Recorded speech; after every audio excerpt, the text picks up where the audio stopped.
नमस्ते class, hi this is Himanshu और एक नई कक्षा में आप लोगों का फिर से स्वागत है। आज चैप्टर नंबर 5 जिसका नाम है मनी हम डिस्कस करने वाले हैं। इससे पहले आप जाके देख सकते हो हम 4 चैप्टर प्रॉपरली डिस्कस कर चुके हैं विद क्वेश्चन आंसर, बहुत आराम से सॉल्व किया है विद हैंड में नोट्स चाहिए तो कमेंट्स में लिख सकते हो, आपको सीधा व्हाट्सअप पे मिल सकते हैं या फिर आपकी मेल वगैरह जहाँ चाहो वहाँ मिल सकते हैं। ठीक है, ये बुक संदीप गर्ग की है, 2023-24 का बिल्कुल लेटेस्ट नई नवेली बुक है बिल्कुल। ठीक है, और जिसका चैप्टर नंबर मनी आज आपके साथ डिस्कस होगा। बस समझाने वाली बात ये है कि अगर आप अब मनी का मतलब क्या है, साधारण सी लैंग्वेज में पैसा। अब ये पैसा होता क्या है, जब पैसा नहीं था, देखो पैसा होता क्या है, पैसा आया कहाँ से, ये सब तो डिस्कस होगा, लेकिन उससे पहले आपको ये डिस्कस करना पड़ेगा कि जब पैसा नहीं था तब क्या, जब पैसा नहीं होता था तब क्या होता था। तो मेरे भाई तब गुड्स के बदले में ना गुड्स चलती थी, यानी कि आपको वो सामान खरीदना है तो आप सामान के बदले में सामान दोगे, जिसको कहा जाता था बार्टर सिस्टम। क्या बोला जाता था इसको? Barter system. अब मुद्दा ये कि सर ये बार्टर सिस्टम क्या है, तो पहले आप इसको थोड़ा सा जान लो। बार्टर सिस्टम क्या है, इसका मतलब क्या है। ये एक ऐसा सिस्टम है, ये ऐसे सिस्टम को रेफ़र करता है, refers to exchange of goods for goods, exchange of goods for goods. जब आप गुड्स के बदले में गुड्स एक्सचेंज करते थे तो उसी सिस्टम को बोला जाता था, क्या बोला, बार्टर सिस्टम। इसको आप एक और तरीके से और दिखा सकते हो, C2C, यानी कि कमोडिटी। कमोडिटी का मतलब गुड्स से ही होता है। आप इसको कमोडिटी टू कमोडिटी इकोनॉमी भी कह सकते हो, कमोडिटी टू कमोडिटी इकोनॉमी भी आप इसको बहुत आराम से बोल सकते हो। तो ये होता था आपका बार्टर सिस्टम, जब आप गुड्स के बदले में क्या दिया करते थे, गुड्स दिया करते थे। फिर किसी बच्चे का सवाल आया कि सर मैं कि हाँ जी, जब ये सब चल रहा था तो फिर पैसा क्यों आया। सही बात है, जब ये सब सामान के बदले में सामान चल रहा था तो पैसे का तो रोना था ही नहीं, सामान लो बात खत्म। भाई आपका क्वेश्चन बिल्कुल जायज़ है, लेकिन उससे पहले आपको ये जानना पड़ेगा कि जो बार्टर सिस्टम है इसकी अपनी कुछ लिमिट थी। ठीक है, और बिना जब तक देखो लिमिट थी, लिमिट्स अगर आप दूर नहीं करोगे, कुछ लिमिटेशंस थी, लिमिटेशंस का मतलब है कुछ बाउंड्रीज थी। तो हमें डिस्कस करना है कि लिमिटेशन ऑफ बार्टर सिस्टम, वो कौन सी कमियां थी जिसकी वजह से बार्टर सिस्टम सक्सेस नहीं हुआ, बार्टर सिस्टम आगे तक वर्क नहीं कर सका। तो एक एक करके जानते हैं। वैसे तो टोटल 4 थी। सबसे पहले कौन सी है, इसका नाम है lack of double coincidence, lack of double coincidence, सही है, ऑफ वॉन्ट्स। अब इस बात का क्या मतलब है, पहला आप इस बात का मतलब समझोगे, फिर इस बात के ऊपर थोड़ा सा लिख लेना, काम आपका बन जाएगा। देखो भाई, हमने कहा गुड्स के बदले में गुड्स चाहिए, लेकिन ये बड़ी प्रॉब्लम की बात है कि जो गुड्स मुझे चाहिए वो सामने वाले के पास होनी चाहिए, और जो गुड्स सामने वाले के पास है वो मुझे चाहिए। समझ रहे हो, जो मेरे पास है वो सामने वालों को चाहिए, जो मुझे चाहिए, ऐसे बोल दो, जो मुझे चाहिए वो सामने वाले के पास है, जो सामने वाले के पास है वो मुझे चाहिए। फिर राइमिंग कर दी मैंने, डिलीट करना पड़ेगा। क्या मतलब है, lack of double coincidence of वन का क्या मतलब है, जो मुझे चाहिए वो सामने वाले के पास है, जो सामने वाले को चाहिए वो मेरे पास है। इसको कहते थे बेसिकली कि हाँ जी, जो आपको चाहिए वो हमारे पास, जो हमें चाहिए वो आपके पास, ये होता था। और यही हो पाना बड़ा मुश्किल होता था, यही हो पाना बड़ा मुश्किल होता था। इसी वजह से बार्टर सिस्टम फेल भी हुआ, यानी कि जो गुड्स मुझे चाहिए वो सामने वाले पे नहीं मिल रही, जो सामने वाले को चाहिए वो मेरे पास नहीं मिल रही। और अगर ऐसा होता था तो फिर बार्टर सिस्टम काम करता था। नहीं तो कहते थे कि बार्टर सिस्टम सिर्फ तब वर्क करता था जब 2 लोग तैयार होते थे। तो barter system can work only, ये कब काम करता था, सिर्फ कैन वर्क ओनली, ठीक है, व्हेन बोथ का मतलब कौन कौन, बायर और सेलर, जो खरीदना चाहता है, ठीक है, और कौन दूसरा, जो बेचना चाहता है, दोनों की बात कर रहा, buyer seller, to exchange what, क्या एक्सचेंज करना चाहते हैं, एक्सचेंज ईच अदर्स गुड्स। अगर वो दोनों एक दूसरे की गुड्स एक्सचेंज करना चाहते हैं तो बार्टर सिस्टम होगा, नहीं तो lack of double coincidence of wants के चलते आपका बार्टर सिस्टम काम नहीं करेगा। ये सबसे पहली लिमिटेशन थी। दूसरी लिमिटेशन की तरफ बढ़ो, उसका नाम था लैक ऑफ, देखो पुरानी बुकों में इतना नहीं लिखा हुआ, ध्यान रखना, नई बुकों में लिखा हुआ है प्रॉपर। ये lack of common measure of value. अब ये क्या है? Lack of common measure of value में क्या होता था भाई? ऐसा होता था कि आप कई बार ऐसा होता था कि आप पता ही नहीं कर पाते थे कि सामने की कीमत क्या। मान के चलो कि मुझे घोड़ा चाहिए और मेरे पास देने के लिए, बेचने के लिए चावल है या गेहूं है, तो हमें नहीं पता कि एक घोड़े के बदले में हमें कितने गेहूं या कितने चावल सामने वाले व्यक्ति को देने चाहिए, जिससे उसको भी नुकसान ना हो या उसको बहुत ज़्यादा फ़ायदा ना हो, या हमें नुकसान ना हो या हमें फ़ायदा ना हो। तो ये चीज़ कर पाना बड़ा मुश्किल था। आज के दिन तो आपको पता है कि घोड़े की एक अपनी कीमत है और गेहूं चावल की एक अपनी कीमत है। तो आज के दिन तो कीमत निर्धारित करके आप बता सकते हो कि जो इतना चाहिए तब इतना मिलेगा, पहले ऐसा नहीं होता था। तो इसके लिए आप क्या लिखोगे? In barter system. तो इसके लिए लिख सकते हो आप इन द बार्टर सिस्टम, मतलब अंडर बार्टर सिस्टम क्या होता था? इन द बार्टर सिस्टम कॉमा, ठीक है, जितनी भी कमोडिटीज़ हैं, जितनी भी गुड्स हैं, ऑल कमोडिटीज़, ठीक है, are not of equal value, ठीक है। देखो सभी कमोडिटीज़ की वैल्यू इक्वल नहीं थी, and there is no common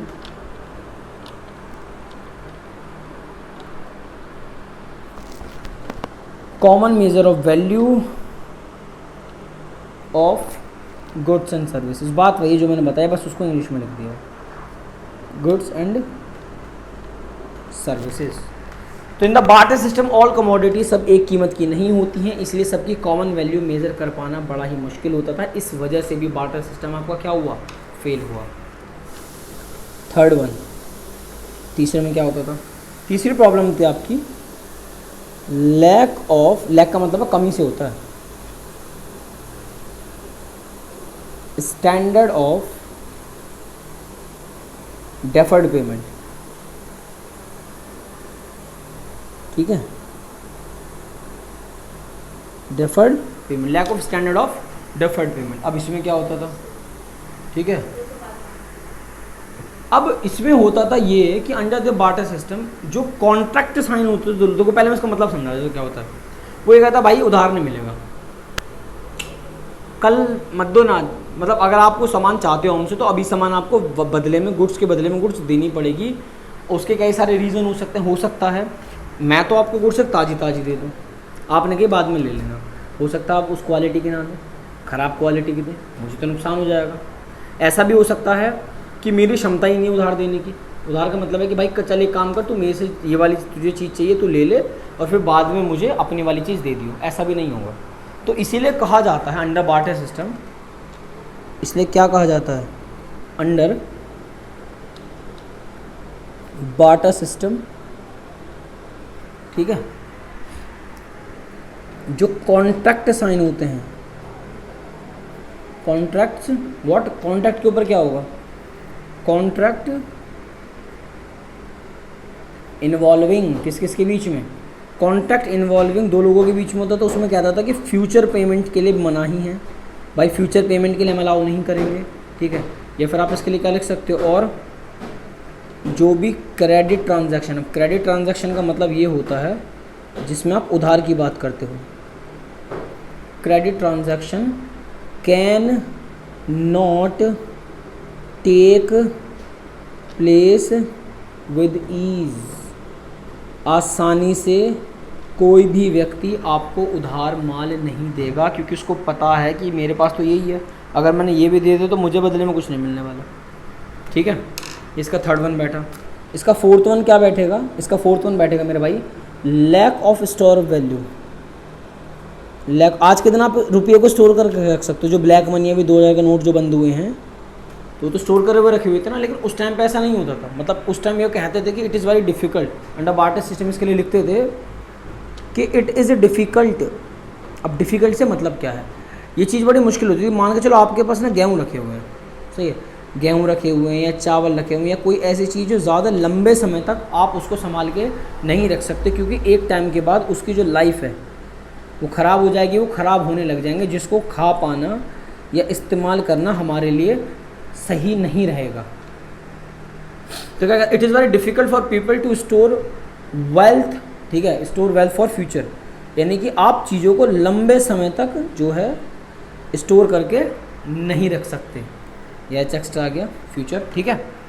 तो क्या करेंगे, आज के दिन मनी के साथ पॉसिबल है, लेकिन उस टाइम पे ऐसा नहीं होता था। ज़्यादातर चीज़ें, चाहे गेहूँ चावल सब्जियों को ले लो आप, इनकी जो ना लाइफ बहुत ज़्यादा नहीं होती थी, आप इनको बहुत कम समय तक ही स्टोर कर रख सकते थे, लेकिन आज के दिन ऐसा नहीं है। तो ऐसी कुछ 4 प्रॉब्लम्स की वजह से, इन 4 लिमिटेशंस की वजह से आपका बार्टर सिस्टम फेल हुआ। और इन्हीं 4 प्रॉब्लम्स की वजह से, आप मेरी बात सुनना, इन्हीं 4 प्रॉब्लम्स की वजह से आप डेफिनेशन ऑफ मनी, आप डेफिनेशन ऑफ मनी को बहुत आराम से डिकोड कर सकते हो, बहुत आराम से। अब वो कैसे होगा, आप मेरी बात सुनना। जो यहाँ प्रॉब्लम्स थी वो मनी की ताकत बनी। अब उसमें होता क्या था, मेरी बात सुनना। मनी कुछ भी हो सकता है, मनी इज़ एनीथिंग, ये बड़ी प्यारी लैंग्वेज है इसकी। मनी इज़ एनीथिंग, कुछ भी हो सकता है मनी, बस उसके साथ में कुछ शर्तें हैं। क्या शर्तें हैं? विच इज़ जनरली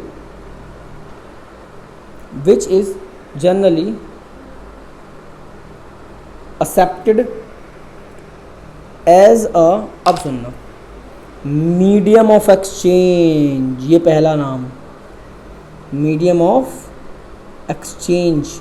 जैसे गुड्स के बदले में गुड्स एक्सचेंज होती थी, तो अगर आप पैसा दे के बदले में आपको सामान मिल जाए तो वो मनी है, ठीक है। और क्या हो सकता है, कॉमा के बाद मेज़र ऑफ वैल्यू, पहले नहीं हो सकती थी, अब क्या है, मेज़र ऑफ वैल्यू। आप चीज़ों को, उनकी कीमत को मेज़र कर सकते हो। जो डबल कोइंसिडेंस वाली बात थी वो इन्होंने ख़त्म कर दी मीडियम ऑफ एक्सचेंज से। क्यों? क्योंकि आप मनी के माध्यम से सामान खरीद भी सकते हो, सामान बेच भी सकते हो। दूसरा क्या था, आप किसी चीज़ की कीमत निर्धारित नहीं कर सकते थे, मनी के माध्यम से किसी भी चीज़ की कीमत निर्धारित की जा सकती थी। और क्या हो सकता था, और हो सकता था store of value, store of value. ये जो आपकी लास्ट वाली प्रॉब्लम थी कि आप मनी को, मतलब उस टाइम गुड्स को ज़्यादा लंबे समय तक स्टोर नहीं कर सकते थे, लेकिन मनी को आप 4, 5, 10 साल कितने टाइम तक स्टोर कर लो। बस ध्यान रखना कि मार्केट में इन्फ्लेशन डिफ्लेशन की वजह से उसकी कीमत घट बढ़ सकती है, लेकिन आप स्टोर कर सकते हो कभी तक भी, ठीक है। एंड मीन्स फॉर, इसको मैं ब्लू से कर दे रहा हूँ, and means for what, and means for standard of deferred payment, ठीक है, स्टैंडर्ड ऑफ डेफर्ड पेमेंट। मतलब आप इससे फ्यूचर में पेमेंट भी कर सकते हो। आजकल आप देख भी सकते हो कि भाई साहब सामान ले जाओ, आती रहेगी पेमेंट। तो ये जो चारों चीज़ें जो उस टाइम हमारी कमियां थी, वो मनी की क्या बनी, ताकत बनी। और इससे आपने क्या सीखा, मनी की डेफिनेशन की हर वो चीज़ मनी है जिससे आप आमतौर पर मीडियम ऑफ एक्सचेंज कर सकते हैं, किसी चीज़ की कीमत निर्धारित कर सकते हैं, चीज़ों को स्टोर कर सकते हैं और फ्यूचर पेमेंट के लिए इस्तेमाल कर सकते हैं। And this is the real definition of money, ठीक है, this is the real definition of money. अब आप इसके साथ एक काम कर सकते हो कि सर ये जो शब्द लिखा है मीडियम ऑफ एक्सचेंज, क्या इसको आप डेफिनेशन वाइज रिप्रेजेंट कर सकते हो? बिल्कुल कर सकते हैं। तो ये जो हमने लिखा मीडियम ऑफ एक्सचेंज, अब आप इसको किस तरीके से दिखाओगे लिख के? देखो सर, अब उसने बोला मीडियम ऑफ एक्सचेंज, तो आप कैसे लिख सकते हो? उसका क्या मतलब है? इसका मतलब है मीन्स दैट, लिखते रहना आप, इट कैन बी, देखना, it can be used to make payments.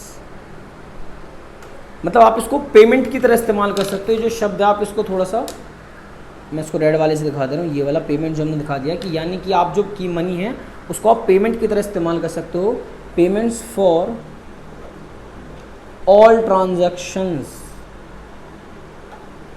यानी कि आप कुछ भी खरीदना या बेचना चाहते हो तो आप इस मनी की मदद से कर सकते हो। इसी बात को क्या बोला जाता है?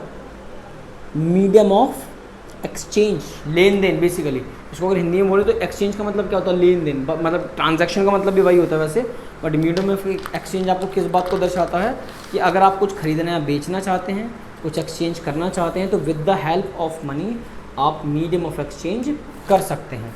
सेकंड वाले पे अगर हम बात करते हैं तो उसको मैं ब्लैक से लिखूंगा, रेड वाला पेन अच्छा नहीं चल रहा। सेकंड आपको उसने क्या समझाया था? Major of value. Major of value, सही है। अभी मेजर ऑफ वैल्यू किस तरीके से काम करता है आप उसको जानो। मेजर ऑफ वैल्यू में क्या होता था, इसका क्या मतलब है, मीन्स दैट, क्या मतलब है, जो मनी है, मनी वर्क, मनी इस काम पे लगा रहता है, money work to find the value of goods and services. आप किसी भी गुड्स एंड सर्विसेज की कीमत निर्धारित कर सकते हैं, ये पावर होती है मनी के अंदर। जो बार्टर सिस्टम में नहीं होता था वो मनी के अंदर हो सकता है। तीसरा वाला इसका क्या है, store of value, store of value. अब ये क्या चीज़ है, अब आप मेरी बात सुनो, इसका मतलब है मीन्स दैट मनी, ठीक है, can be used, money can be used to transfer, money that means that money can be used to transfer purchasing power. Purchasing power समझ रहे हो, वो जो खरीदने वाली पावर होती है, from present to future, present to future.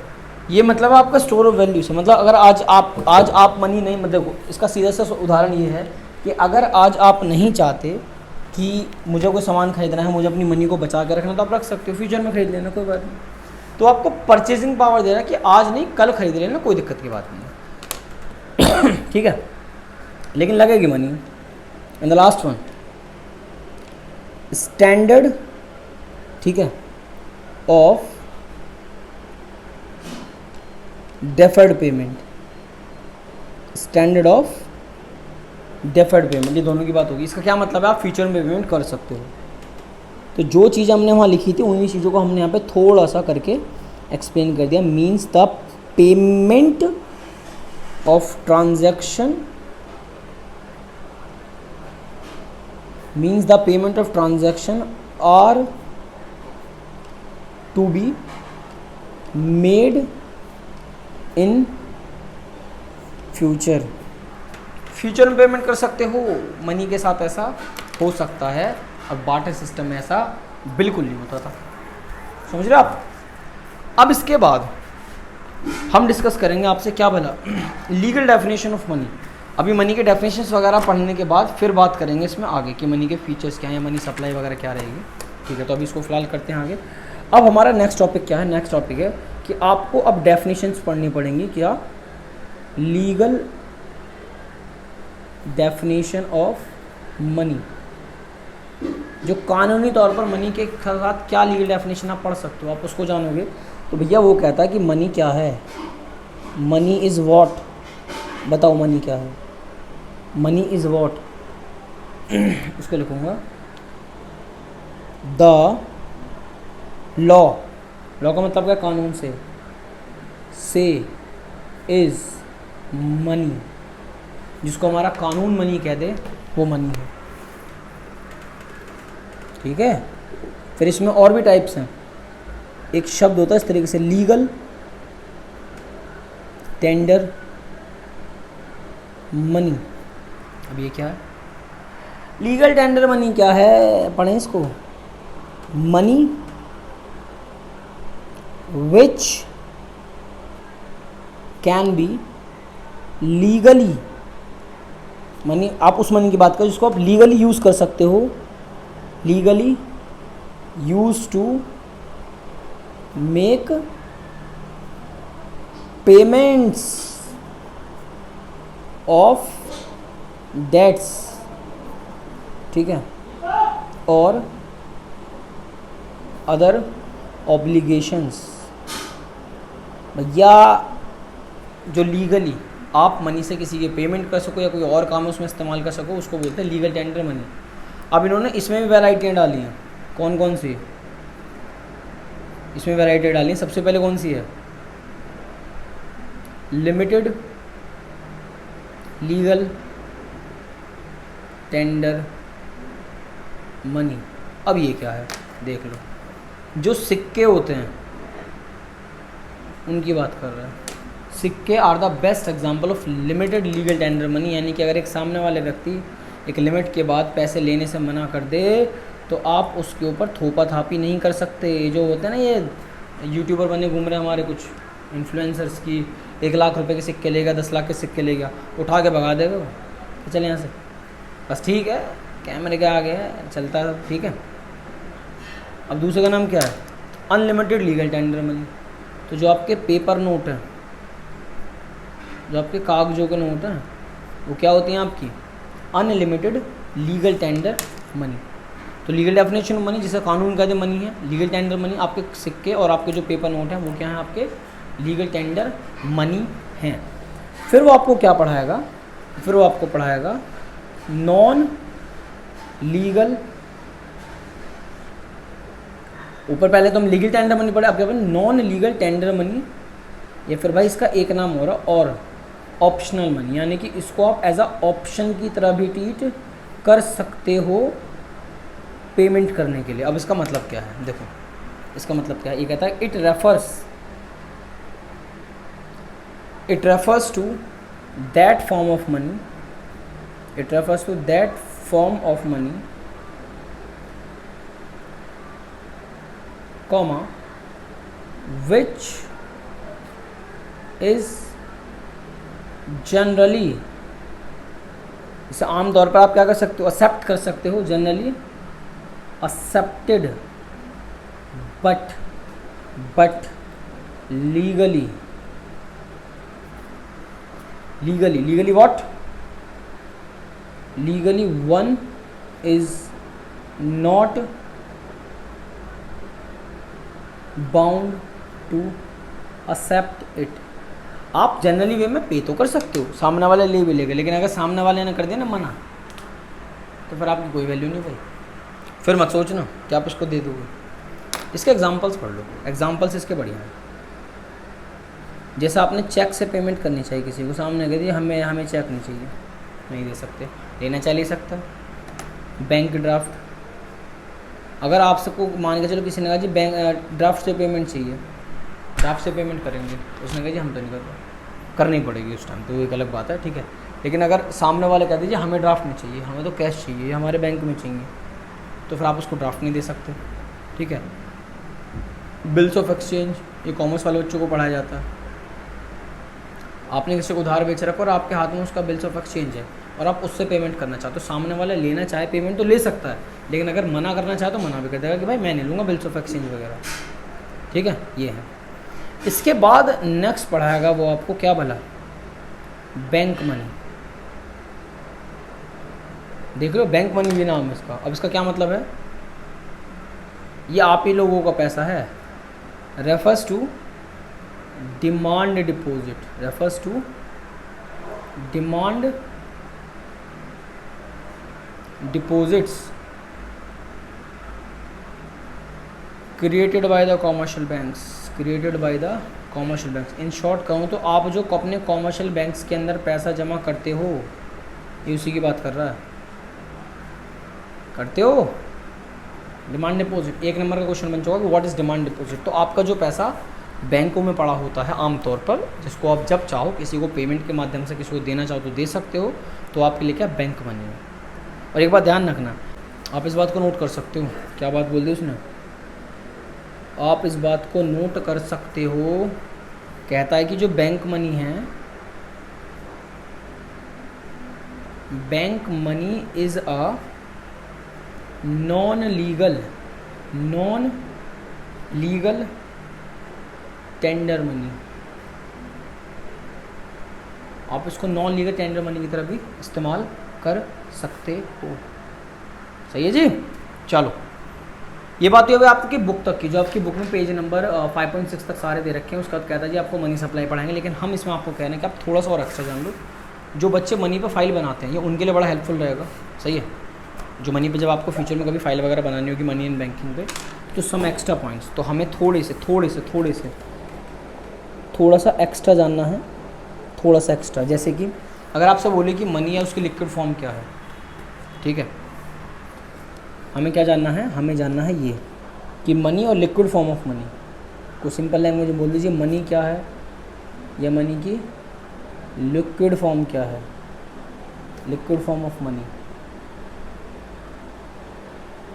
ठीक है, तो उसका जवाब है भैया ये आपके सिक्के, कॉइन्स, आपके करेंसी नोट, सही है, या फिर आप कह सकते हो जो आपकी बैंक मनी है।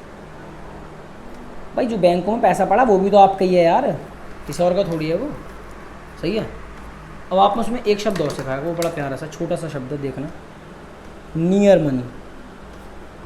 क्योंकि ये वाइवा में जब हम वाइवा बच्चों को दिलवा रहे होते हैं तो उस टाइम पे ये क्वेश्चन बहुत देखते हैं, टीचर डिस्कस कर लेते हैं। ठीक है, आप नियर मनी का मतलब क्या है, देखो ये कहता है इसके लिए कि these are not as liquid money, liquid as coin, मतलब जैसे सिक्के होते हैं ना, आप फटाक से पेमेंट कर दी, या फिर and currency coin,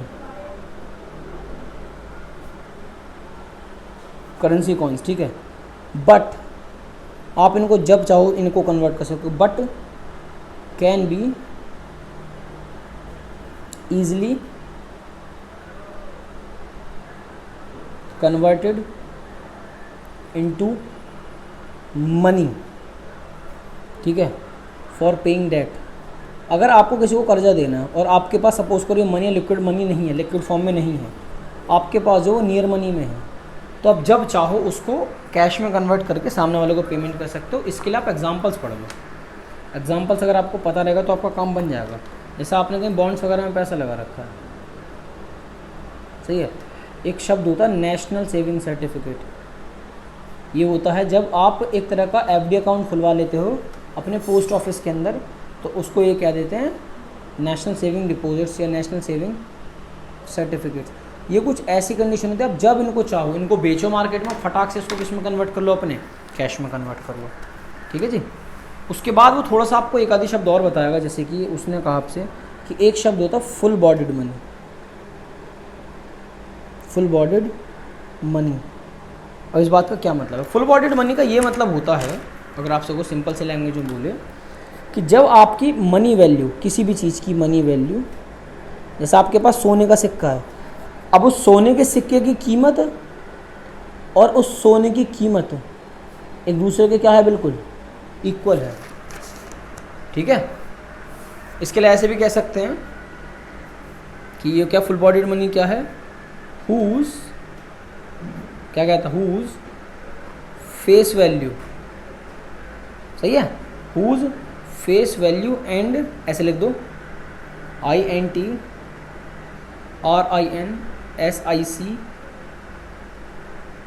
value are equal. तो सिंपल सी बात है, कमोडिटी की कीमत और कमोडिटी मतलब कमोडिटी की मनी वैल्यू, उस कमोडिटी की कीमत, सही है, वो दोनों आपकी कैसे रहेंगी, इक्वल रहेंगी।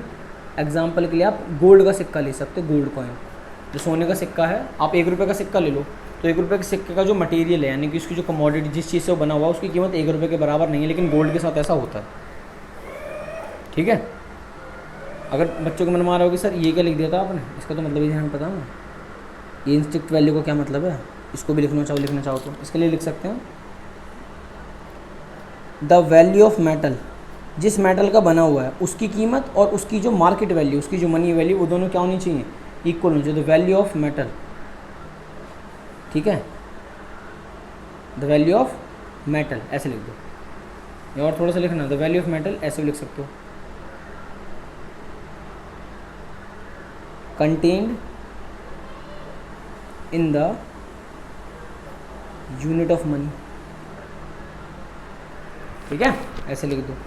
फिर एक और होता है, हाँ मैं माफ़ी चाहूँगा, थोड़ा सा ना मतलब एक तो वीडियो में ख़राबी हो गई थी, बहुत घुछड़ मुचड़ हो गई थी, और ये थोड़ा सा एक्स्ट्रा गलत लग गया, तो इसको दोबारा शूट करते हैं। ठीक है, मुद्दा ये है, आप इससे पहले जान चुके हैं फुल बॉडीड मनी क्या है, नियर मनी क्या है। ठीक है, और आज अब हमें जानना है रिप्रेजेंटेटिव फुल बॉडीड मनी क्या है।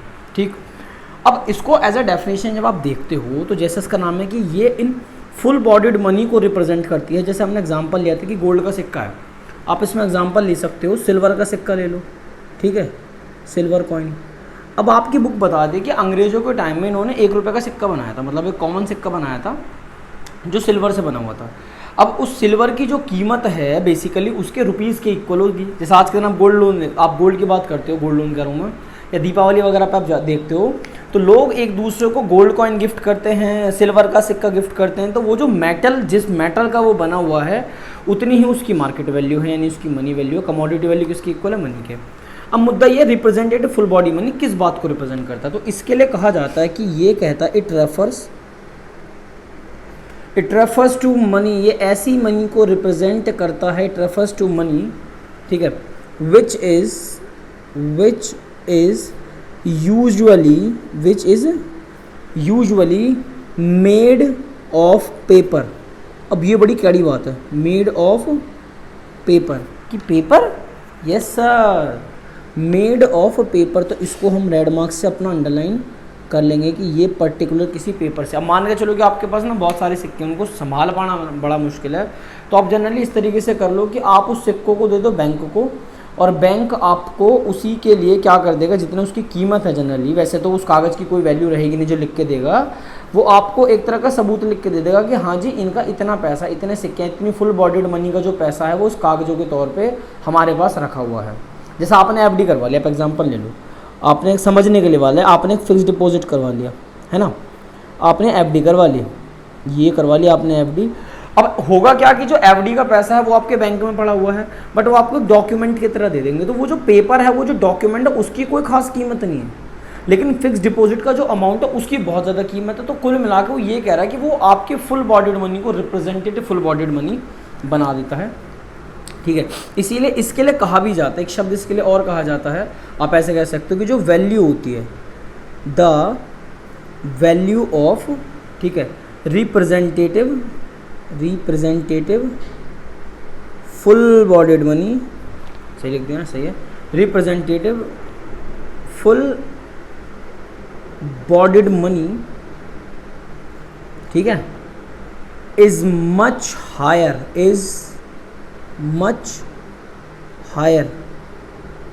ठीक है, is much higher than its value of commodity, या लिख दो ऑफ की जगह लिख दो एज अ कमोडिटी।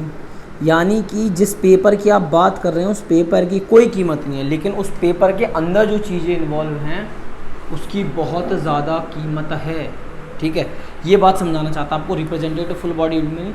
इसके बाद आपको इसमें एक और लास्ट, ये लास्ट है, प्रॉमिस लास्ट है, ये है आपका क्रेडिट मनी, ठीक है।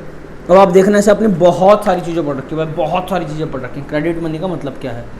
क्रेडिट मनी को अगर मैं इन सिंपल बोलूँ कि जब आपकी मनी वैल्यू, जब आपकी किसी भी चीज़ की मनी वैल्यू ज़्यादा होती है आपकी कमोडिटी वैल्यू से, तब आप रिप्रेजेंट करते हैं क्रेडिट मनी को। बट इतने से काम अगर ना चले तो आप इसको इस तरीके से भी लिख सकते हो, रेफर्स टू द मनी, ये ऐसी मनी को रेफ़र करता है, रेफर्स टू द मनी, ठीक है, हुज, जिसकी बेसिकली कमोडिटी वैल्यू है, जिसको हम क्या लिखते हैं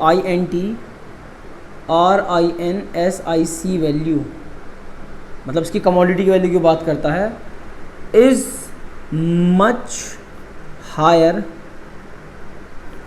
हायर, ठीक है, या सॉरी उल्टा लिख दिया, इज़ मच लोअर, ठीक है, देन इट्स फेस वैल्यू।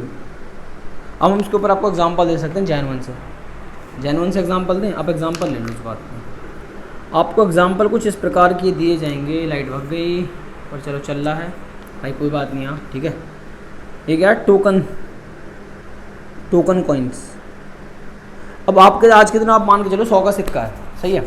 अब जो 100 का सिक्का बेसिकली रहेगा उसके साथ क्या होगा कि उस 100 के सिक्के का जो मेटल है, उस मेटल की इतनी कीमत नहीं है जितनी उस सिक्के की जो वैसी कीमत है इन मनी ऑफ कॉइन। आप करेंसी नोट ले लो, अब देखो जो अभी करंट में करेंसी नोट में जो 2000 का नोट बंद हुआ है, उस 2000 के नोट को जनरली बनाने में आपके 2 रुपये 97 पैसे खर्च होते थे। लेकिन भाई उस नोट के बाद जो उसकी वैल्यू बनती है, जब उसको RBI अलाउ कर देता है, सेंट्रल गवर्नमेंट अलाउ कर देती है, तो उसी की कीमत कितनी हो जाती है, 2000 रुपये। तो वो आपके क्रेडिट मनी को रिप्रेजेंट कर सकता है, ठीक है। तो ऐसा बहुत कुछ हो सकता है। तो फिलहाल इस वीडियो में इतने, इसके अगले पार्ट में आप मनी सप्लाई करोगे और आपका चैप्टर हो जाएगा खत्म। तो ये चैप्टर बस 2 वीडियो में है। Thank you so much, God bless you.